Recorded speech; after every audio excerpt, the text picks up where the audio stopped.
Hello friends, இன்றைக்கி நம்ம vegetable millet அடை எப்படி பண்ணுறதுன்னு பார்க்கலாம். சும்மா ரொம்ப டேஸ்ட்டாக நல்லாவும் இருக்குது, கிறிஸ்பியாகவும். நீங்களும் ட்ரை பண்ணி பாருங்கள். நான் ஒரு 3/4 கப்பு தினை அரிசி போட்டிருக்கேன். ஒரு 3/4 கப்பு சாமை.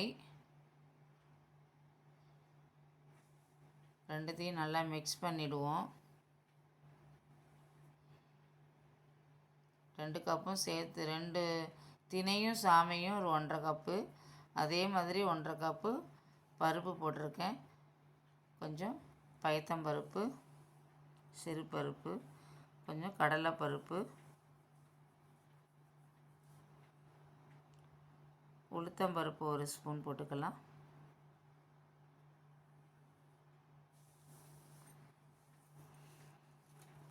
துவரம்பருப்பு ஒரு 1/2 கப்பு, 1/2 கப்பு பருப்பு. இது நல்லா மிக்ஸ் பண்ணி தண்ணி ஊற்றி ஒரு 3 மணி நேரம் ஊற வச்சிடலாம்.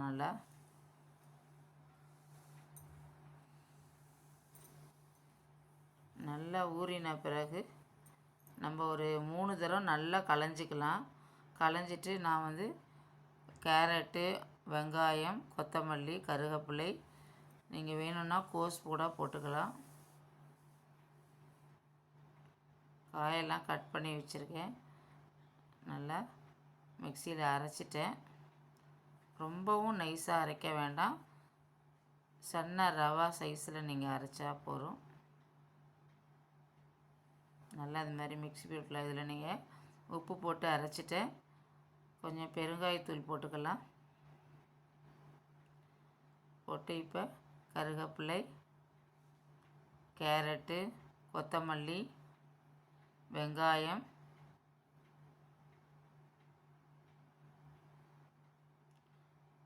குடமிளகா, கோஸு இதெல்லாம் கூட கட் பண்ணி இதில் நீங்கள் போட்டாக்க ரொம்ப டேஸ்ட்டாக இருக்கும்.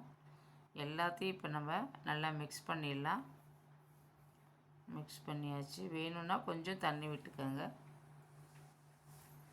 ரொம்ப கெட்டியாக இருந்ததுன்னா கொஞ்சம் தண்ணி விட்டுக்கோங்க. நல்லா அது மாதிரி கலந்துக்கோங்க. தோசைக்கல்லை நல்லா ஹீட் பண்ணிக்கலாம்.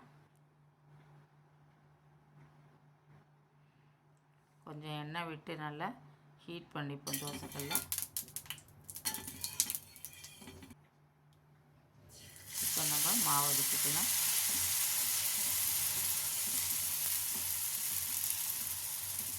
நல்லா மெலிசாக எடுத்துக்கலாம். நீங்கள்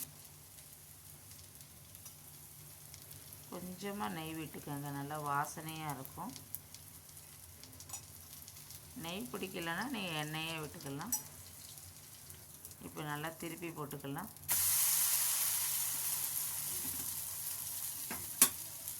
சூப்பர் டேஸ்டான வெஜிடபிள் அடை ரெடி. நீங்களும் ட்ரை பண்ணி பாருங்கள். தேங்க்யூ.